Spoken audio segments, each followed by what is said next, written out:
This kitchen is so hard to clean. If only there was an easier way. Well, everybody, it is the spooky season. And you know what that calls for? A video talking about something that has literally nothing to do with Halloween in like any shape or form.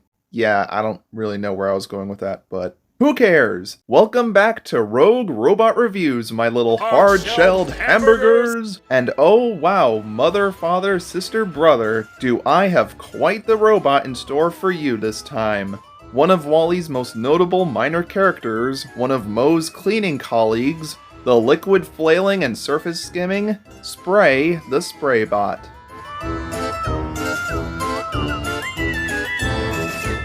Spray, belonging to the maintenance class of Axiom robots, was produced by B&L to serve the Earth-searching Eve probes when returning to the ship. Using that large sprayer arm of his, he helps to clean off all that grime from the probes by dousing them with some good ol' H2O. Though he may also have some sort of antibacterial fluid mixed in there too, for good measure. Now, there is a possibility that this wasn't all that he was made for. He may also be used for other purposes that we just never saw on screen. But I will shed some light on that in a bit. For now, let's cover my favorite aspect of this character, that being his design. Spray's body is ultimately just a bottom-heavy, floor-dwelling box with a big prop installed on the roof. But that doesn't mean that it's lacking in complexity. Oh, definitely not. His long lower body is comprised of two layers, the first being a black base with various creases surrounding it, making it almost look like he has a mouth. Derp. And you can actually see the rather rough texture ingrained into it at some points. The second being a white top piece that protrudes upwards on the corners in this trapezoidal motion, likely to help keep his massive sprayer arm situated in place. But we will get to that later. Placed onto the front lies his wide vision screen with a pair of itty-bitty blue eyes peering out upon the world. On both of his sides are a pair of gray stripes, with the left having an embossed spray badge and a barcode, while the right side has his name written out in gray, SPR-A, a pun on the word spray. Good boy. Now, a large sort of trench runs through the middle of his body, with a black bar acting as a railing track for the base of his arm, allowing it to slide forwards and backwards, complete with gray metal stopping pieces on each end. The shiny base itself carries this humongous dark gray joint, holding the larger part of the arm, which has another pair of gray stripes painted on either side. On the inside of this section of the arm lies a mechanism akin to the one inside the neck of the maroon robot, which allows it to rise up and get longer. That's what she said. Which you can also see for yourself right here.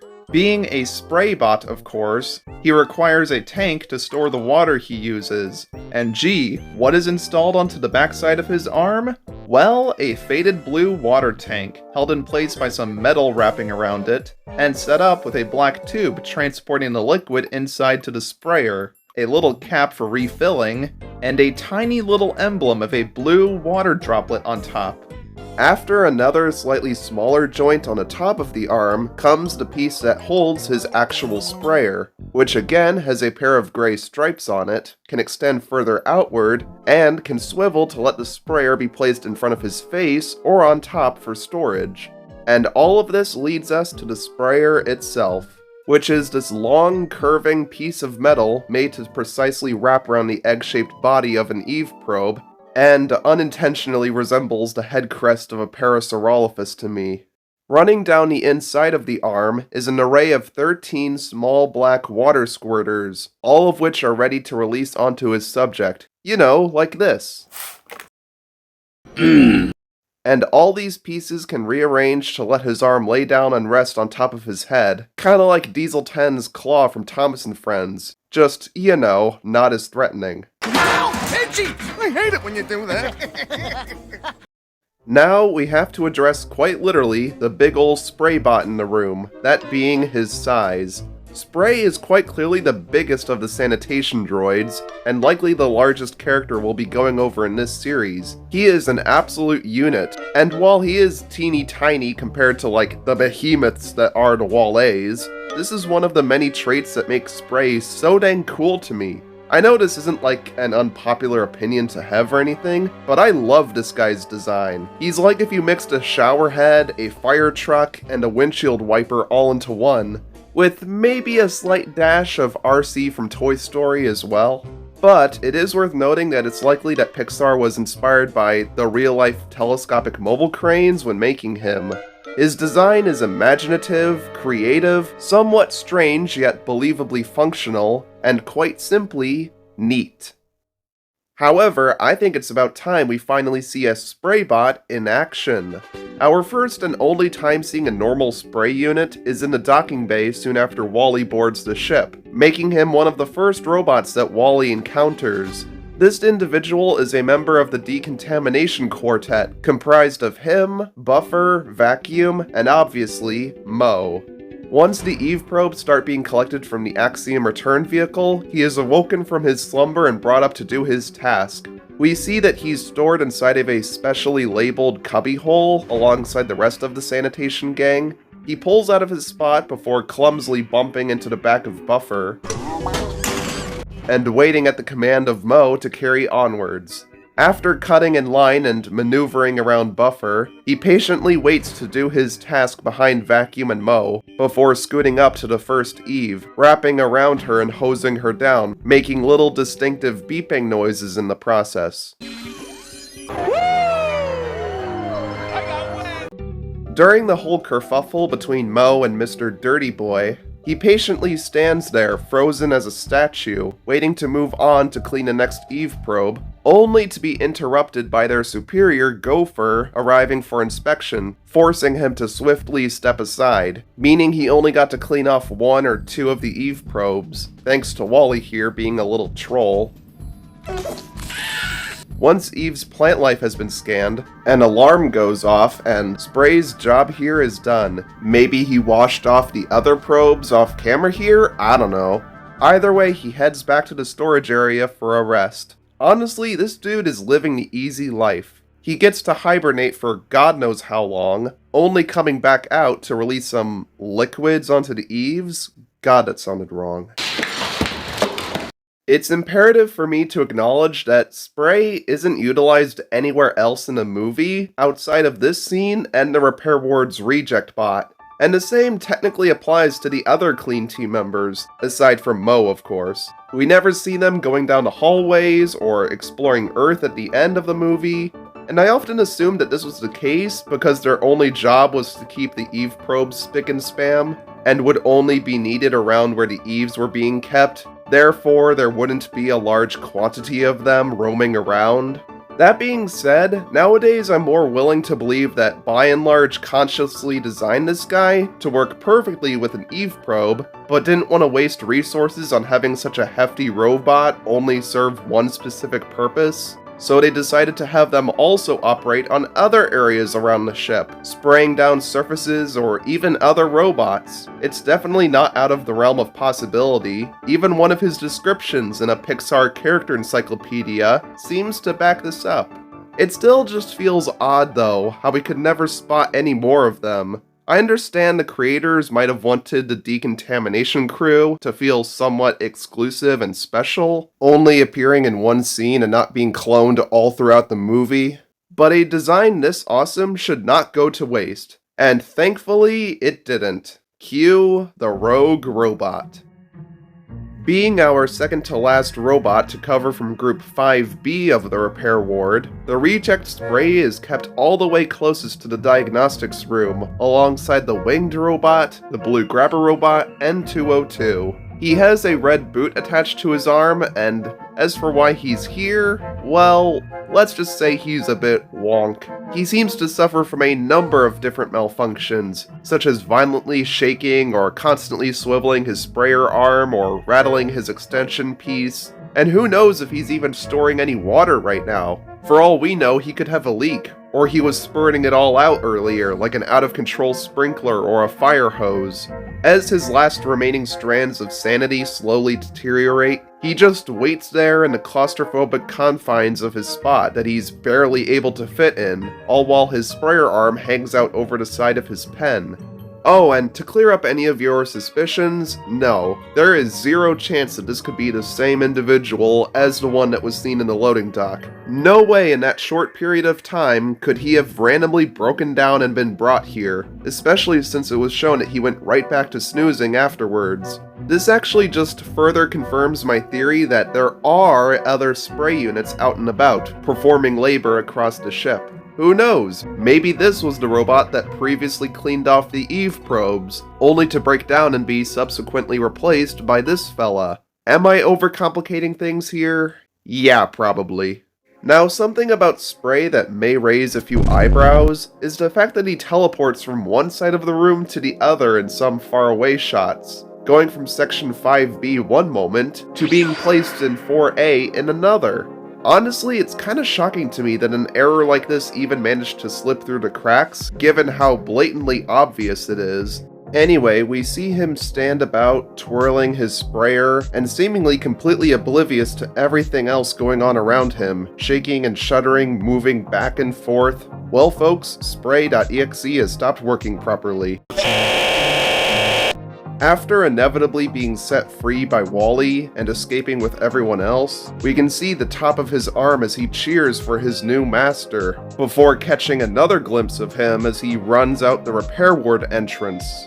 Underneath the straight-up tsunami horde of crazed robots, you can find him coming around the corner at the back of the group before being brought to a halt by the Stewart bots. Afterwards, he can be sparsely found peeking through the crowd behind 3671 and the small red robot, though it's a shame he's so obscured here, only fully showing himself when Wally and Eve fly off, causing everyone to make a mad dash for it. But unlike many of the other robots, he can't really squeeze between the Stewart bots due to his girth, and he obviously can't fly or jump over them. So, what does he do?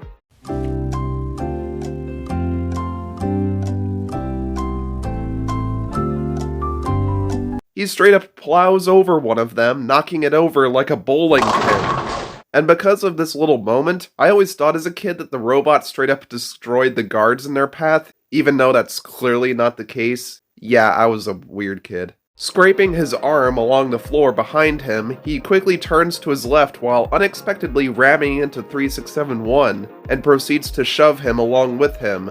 Come on man, we gotta get out of here! And as I've said before with almost every other robot we've talked about, that was the last we ever saw of him. A real shame honestly, but who knows, maybe someday, somehow, that might end up changing. Don't give me hope.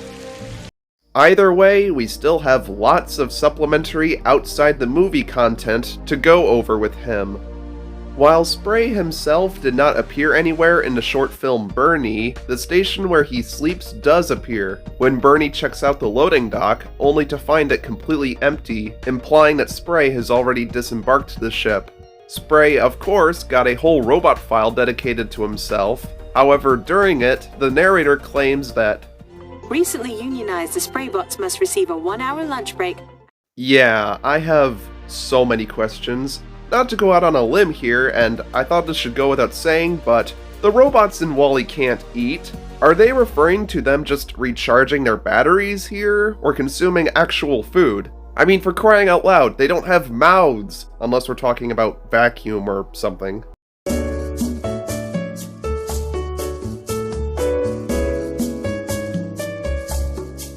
Alright, buddy. What is it? Well, we set up all of this food to eat, but we're robots. How are we going to eat the food?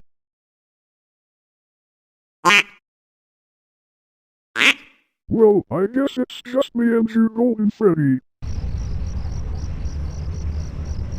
As if that wasn't already weird enough, the narrator also states that they need... contributions to their pension plan.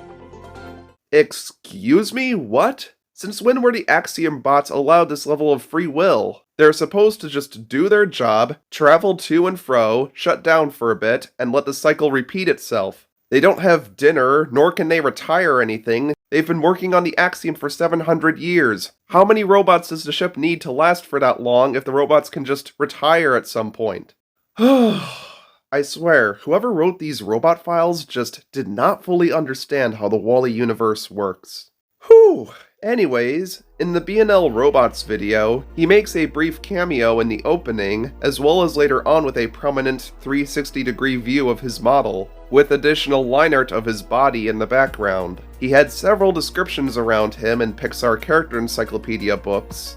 We have this awesome concept art of him demonstrating how he cleans an Eve probe, where he looks near identical to how he does in the final product, which is in stark contrast to his initial conceptualization from early storyboards, where he went from being just a straight-up shower to a flying spray bottle to the version of him we all know and love. He made an appearance in the WALL-E video game during the loading dock cutscene with a rather simplified version of his design. Spray without a face isn't real. Spray without a face can't hurt you. Spray without a face. He gets multiple mentions and appearances in the Lots of Bots story feature on the Blu-ray, and if I recall correctly, in a blink and you'll miss it appearance in the background of one of the Build-A-Bot minigames, his arm peeks out of the doorway of the repair ward. He also makes a super minor but instantly recognizable cameo in the Man in the Machine video, in this unfinished version of the scene of the mini group of robots chasing after WALL-E, implying that they may or may not have considered bringing him back for this scene. And finally, we have that pre-rendered shot, where we can see a bit more of him sliding around in a fully lime green color scheme. And all of this comes together to make our beloved Spray. From steamrolling over security to literally having that drip, if you know what I mean. From wanting to keep everything nice, shiny, and spotless. We'll see the cleanness, the cleanliness. To dwarfing those around him, to mastering the abilities of teleportation and apparently feeding without a mouth. Wait, what? Spray never fails to be at the forefront of my attention. Among the likes of the Maroon Robot and, well, a lot of other characters for that matter, Spray is easily one of my favorite rogue robots. And you can feel that same sense of appreciation for him by just looking at all the fan art that's been made for him over the years. I, in particular, really adore this piece of him as a human carrying his buddy Mo. It's so dang wholesome. I mean, come on, who doesn't like Spray? He's even popular enough to be acknowledged by a big channel like Movie Logic in their WALL-E Fun Facts video. When we first see Mo, he's accompanied by 3 other cleaning units with punny model names. There's a robot that vacuums, Vacuum, a buffing droid called Buff4, and a spray unit. Hey, easy to remember, right? And so, we've ended another wonderful season of Rogue Robot Reviews. I gotta say, this might have been my favorite lineup of robots to cover so far. Lots of variety and fun picks. Let's just say that I'm taking a small hiatus from this series to focus on other things in my life right now, and to also cover some other topics on the channel that I've been incredibly eager to jump into already. But do not fear, my friends, save that for Halloween. Rogue Robot Reviews will indeed return in early 2025. But until then, enjoy the rest of your Spooktober, and I shall see you all in the next one. Bye-bye!